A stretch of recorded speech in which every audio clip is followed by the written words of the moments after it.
আসসালামু আলাইকুম এভরিওয়ান, সবাই কেমন আছেন? আশা করি সবাই খুব ভালো আছেন। আজকে তৈরি করে ফেলেছি টমেটো কেচাপ। কেচাপটা দেখতে কিন্তু মনে হচ্ছে একদমই বাইরে থেকে আনা হয়েছে, বাট এটা কিন্তু বাসায় তৈরি করা হয়েছে।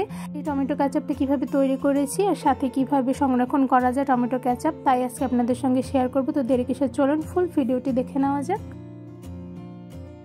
আমি টমেটো কেচাপ তৈরি করার জন্য অনেকগুলো টমেটো নিয়ে নিয়েছি। এই টমেটোগুলো কিন্তু দেশি টমেটো নয়, দেশি টমেটো বাদে যে টমেটোটা বাজারে সচরাচর পাওয়া যায় এটা সেই টমেটোগুলোই। দেশি টমেটো কিন্তু খেতে খুব মজার হলেও আর যদি একটু টক হয়, বাট দেশি টমেটো দিয়ে কেচাপ না বানানোই ভালো, কারণ তাতে কিন্তু বড় দানা থাকে প্লাস অনেক পানি থাকে। বাট এই টমেটোটা কিন্তু তেমন একটা দানাও থাকে না আর সাথে পানিও থাকে না, সো এই টমেটো দিয়ে কিন্তু কেচাপ বানানো সব থেকে বেস্ট। তো এখন টমেটোগুলো আমি ভালোভাবে ধুয়ে নিয়েছি। তো আপনারা দেখতেই পাচ্ছেন আমি খুব সুন্দরভাবে ধুয়ে টমেটোগুলো ক্লিন করে নিয়েছি। আর টমেটো কেচাপ বানানোর জন্য কিন্তু পাকা টমেটোটাই বেস্ট, কারণ কাঁচা টমেটোটা নিলে কিন্তু টমেটো কেচাপটা তেমন একটা ভালো হয় না। সো এখন এই টমেটোগুলো আমি কেটে নিব। তো এই তো এখন আমি টমেটোগুলো মাঝ বরাবর কেটে নিচ্ছি। তো টমেটোর মাঝ বরাবর কাটার পরে সাদা অংশটা কেটে ফেলে দিতে হবে। ঠিক সেম প্রসেসে আমি সবগুলো টমেটো এভাবে টুকরো করে কেটে নিব।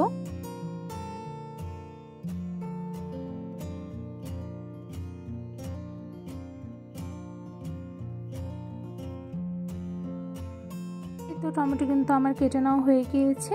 আর আপনারা দেখতেই পাচ্ছেন যে অ্যাকচুয়ালি আমি কতটুকু সাইজ করে টমেটোগুলো কেটে নিয়েছি। টমেটো কেচাপ তৈরি করার জন্য কিন্তু এখন আমি সবগুলো টমেটো ঠিক সেমভাবে কেটে নিব।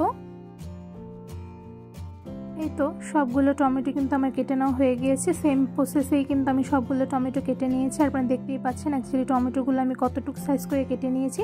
টমেটো কেচাপের জন্য কিন্তু আপনারা আরও ছোটো করেও কেটে নিতে পারেন, বাট আমি এই সাইজ করে কেটে নিয়েছি। এখন রান্না করে নিব। তো এরপর যে আমি একটি কড়াইয়ের মধ্যে সবগুলো টমেটো দিয়ে দিয়েছি আর সাথে দিয়ে দিয়েছি টমেটোর মধ্যে হাফ কাপ পানি। এখন এই টমেটোটা আমি ঢাকনার সাহায্যে ঢেকে দেন কিছুক্ষণ রান্না করে নিব। এই তো এখন ঢাকনাটা তুলে নিয়েছি। আপনারা দেখতেই পাচ্ছেন টমেটো থেকে কিন্তু অনেকটাই পানি বের হয়েছে। এর জন্য কিন্তু আমি খুব কম পানি দিয়েছিলাম, কারণ টমেটো সেদ্ধ করার সময় কিন্তু টমেটো থেকে ভালো পরিমাণেই পানি বের হয়। আর এখন টমেটোর মধ্যে যে পরিমাণে পানি বের হয়েছে তার মধ্যে কিন্তু টমেটোটা ভালোভাবে সেদ্ধ হয়ে যাবে। তো এই পর্যায়ে আমি একটু নেড়ে নিচ্ছি। আর আপনারা দেখতেই পাচ্ছেন যে টমেটোটা কিন্তু অনেকটা সেদ্ধ হয়ে গিয়েছে। সো আমার কিন্তু টমেটোটা আরও সেদ্ধ করতে হবে। তাই এখন আমি সেম প্রসেসে আবারও একটি ঢাকনার সাহায্যে টমেটোগুলো ঢেকে দেবো। সো এখন আমি টমেটোগুলো কিছুক্ষণ সেদ্ধ করার জন্য ঢাকনা দিয়ে ঢেকে দিয়েছি আর কিছুক্ষণ সেদ্ধ করে নেব। তো এই তো দেখতেই পাচ্ছেন প্রায় 20 মিনিটের মতন করে কিন্তু আমি টমেটোগুলো সেদ্ধ করে নিয়েছি। আর টমেটোগুলো কিন্তু ভালো পরিমাণে সেদ্ধ হয়ে গিয়েছে। আর এখন এই টমেটোগুলো আমি ভালোভাবে নেড়ে নিব। টমেটোটা যেহেতু আমি অনেকটা পরিমাণেই সেদ্ধ করে নিয়েছি, সো এখন আর আমার ঢেকে দিতে হবে না। এখন আমি এমনিই রান্না করে নিব যাতে ভালোভাবে সেদ্ধ হয়ে যায়। তো এই তো দেখতেই পাচ্ছেন টমেটো কিন্তু অনেকটাই সেদ্ধ হয়ে গিয়েছে। তো এরপর যে আমি একটি ঘুটনির সাহায্যে টমেটোগুলো একটু গলিয়ে নিব।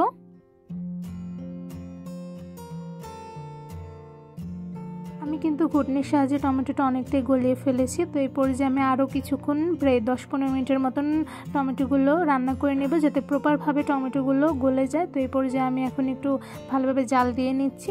টমেটোগুলো কিন্তু আমি বেশ খানিকটাই ঘুটনি দিয়ে ঘুটে গলিয়ে ফেলেছি। আপনি দেখতেই পাচ্ছেন যে টমেটোগুলো কিন্তু অনেকটাই গলানো হয়ে গিয়েছে।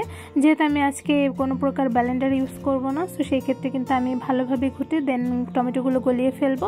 আর ব্লেন্ডার ইউজ করলে কিন্তু সেক্ষেত্রে এতটা গলানোর দরকার পড়ে না, কারণ ব্লেন্ডারে দিলে কিন্তু এমনিই অনেকটাই লিকুইড হয়ে যায়। তো এখন আমি একটু জাল দিয়ে নিচ্ছি। আর এখন দেখতেই পাচ্ছেন যে আমার টমেটো কেচাপ তৈরি করার জন্য কিন্তু টমেটোটা একদমই রেডি। এখন এই টমেটোর জালটা আমি অফ করে ঠান্ডা করে নিব। এখন একটি বোলের উপরে দিয়ে দিচ্ছি একটি ছাঁকনি। এখন এই ছাঁকনির সাহায্যে আমি টমেটোর পিউরিটা বের করে নেব। তো এরপর যে আমি টমেটোগুলো ছাঁকনির উপরে দিয়ে দিচ্ছি। আমি এখানে অল্প পরিমাণে গলানো টমেটো নিয়ে নিয়েছি। এখন আমি ভালোভাবে একটি চামচের সাহায্যে টমেটোর পিউরিগুলো বের করে নেব। আর টমেটো পিউরি বের করার সময় কিন্তু টমেটোটা প্রপারভাবে ঠান্ডা করে নিতে হবে। তো এখন আমি ভালোভাবে টমেটো পিউরিগুলো ছেঁকে বের করে নিব। যেহেতু গলানো টমেটো থেকে পিউরি বের করার জন্য একটি ছাঁকনি ইউজ করেছি, এখানে কিন্তু আপনারা ব্লেন্ডার ইউজ করে নিতে পারেন। ব্লেন্ডার কিন্তু ইউজ করলে সেই ক্ষেত্রে টমেটোর পিউরিটা বের করার পরেও কিন্তু ছেঁকে নিতে হবে, কারণ ওই টমেটোর পিউরির মধ্যেও কিন্তু দানা প্লাস টমেটোর খোসাটা থাকে। আর যেহেতু আমি ছাঁকনি ইউজ করেছি সেক্ষেত্রে কিন্তু আমারও সেম হয়েছে। দেখতেই পাচ্ছেন টমেটোতে কিন্তু বেশ পরিমাণে খোসা প্লাস দানা বের হয়েছে। আর আমার কিন্তু টমেটো পিউরিটা বের করে নেওয়া হয়ে গিয়েছে। এই তো টমেটো পিউরিটা কিন্তু দেখতেই পাচ্ছেন খুব পরিমাণে ঘন হয়েছে। এখন এই টমেটো পিউরি কিন্তু ফ্রোজেন করে রাখা যায় যাতে পরবর্তীতে বের করে টমেটো কেচাপ বানানো যায়। যদিও এখন পর্যন্ত কিন্তু টমেটো কেচাপটা সম্পূর্ণভাবে তৈরি হয়নি, জাস্ট পিউরিটা বের করে ফেলেছি। এখন এই টমেটো পিউরি দিয়ে আমি টমেটো কেচাপ তৈরি করে নেব। টমেটো কেচাপ আর টমেটো সস কিন্তু বেশ একটা পার্থক্য নয়। সো কীভাবে টমেটো কেচাপটা তৈরি করি তাই এখন আপনাদের সঙ্গে শেয়ার করব। তো ফার্স্টেই আমি কড়াইতে সবগুলো টমেটোর পিউরি দিয়ে দিয়েছি। এখন এই টমেটোর পিউরিটা আমি ভালোভাবে নেড়ে নিব। টমেটো পিউরির মধ্যে দিয়ে দিচ্ছি চিনি। এখানে আমি 2 টেবিল চামচ চিনি দিয়ে দিয়েছি, আপনারা আপনাদের স্বাদ অনুযায়ী দিয়ে দেবেন। এখন ভালোভাবে নেড়ে টমেটো পিউরির সঙ্গে চিনিটা মিশিয়ে নিব। দিয়ে দিচ্ছি লাল মরিচের গুঁড়া। এখানে আমি 1 টেবিল চামচ লাল মরিচের গুঁড়া দিয়ে দিয়েছি। এখন ভালোভাবে টমেটো পিউরির সঙ্গে লাল মরিচের গুঁড়াটা ভালোভাবে মিশিয়ে নিব। তো ভালোভাবে মেশানো হয়ে গিয়েছে। এখন এই টমেটো পিউরির মধ্যে আমি দিয়ে দিচ্ছি লবণ। এখানে আমি স্বাদ মতন লবণ দিয়ে দিয়েছি। এখন ভালোভাবে নেড়ে নিব।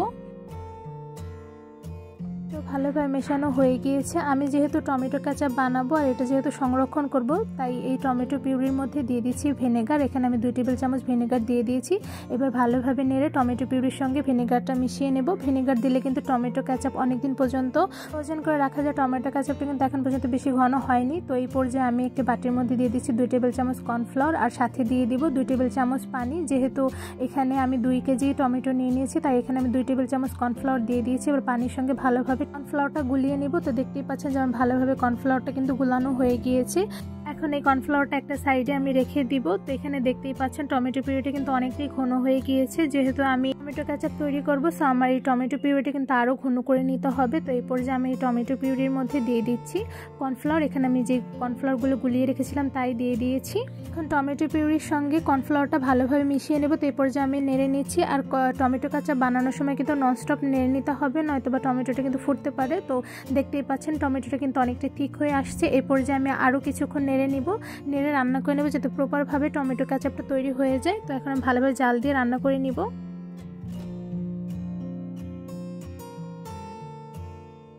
টমেটো ভালোভাবে জাল দিলে ফুটে, তাই ভালোভাবে নেড়ে নিতে হবে, নয়তো বা হাতে লাগতে পারে। আর আপনারা দেখতেই পাচ্ছেন টমেটো কেচাপটা কিন্তু অনেকটাই ঘন হয়ে গিয়েছে। এখন কিন্তু টমেটো কেচাপ একদমই রেডি। আমি আর একটু জাল দিয়ে নেব যাতে টমেটো কেচাপটা আর একটু ঘন হয়। তো এই ক্ষেত্রে আমি ভালোভাবে জাল দিয়ে নেড়ে নিব। তো দেখতেই পাচ্ছেন টমেটো কেচাপটা কিন্তু অনেকটাই ঘন হয়ে গিয়েছে। এখন কিন্তু টমেটো কেচাপ একদমই রেডি। সো এখন সবগুলো টমেটো কেচাপ আমি একটি বাটিতে বেড়ে দেন ঠান্ডা করে নিব। করে ফেললাম খুব অল্প উপকরণ দিয়ে একদম দোকানের মতন করে টমেটো কেচাপ। টমেটো কেচাপটা কিন্তু দেখতে মাশাআল্লাহ খুব সুন্দর হয়েছে। আর টমেটো কেচাপটা কিন্তু অনেকটাই ঠান্ডা হয়ে গিয়েছে। আর আমি একটু দেখাচ্ছি অ্যাকচুয়ালি কেমন হয়েছে। এই তো দেখতেই পাচ্ছেন যে টমেটো কেচাপটা কিন্তু অনেকটাই ঘন হয়েছে, একদম দোকানের মতন। এই টমেটো কেচাপটা তৈরি করা কিন্তু খুবই সহজ। আমার ভিডিও দেখলে কিন্তু আপনারা খুব ইজিভাবে টমেটো কেচাপটা তৈরি করে ফেলতে পারবেন। আর টমেটো কেচাপ কিন্তু একদম ঠান্ডা করে দেন ফ্রোজেন করে রাখতে হবে, নয়তো বা টমেটো কেচাপ কিন্তু নষ্ট হয়ে যেতে পারে। আর ফ্রোজেন করার জন্য অবশ্যই একটি কাচের বয়াম ইউজ করবেন, তাহলে কিন্তু অনেকদিন পর্যন্ত এই টমেটো কেচাপটা সংরক্ষণ করে রাখতে পারবেন। আর এই টমেটো কেচাপের রেসিপিটি কেমন লেগেছে অবশ্যই কমেন্ট করে জানাবেন। টমেটো কেচাপের রেসিপিটি ভালো লেগে থাকলে অবশ্যই আমার চ্যানেলটি সাবস্ক্রাইব করে দেবেন, লাইক কমেন্ট শেয়ার করতে কিন্তু একদমই ভুলবেন না। আজকে এখানেই বিদায় নিচ্ছি, দেখাবো অন্য কোনো ভিডিওর মাধ্যমে। সবাই সুস্থ থাকবেন, ভালো থাকবেন, আল্লাহ হাফেজ।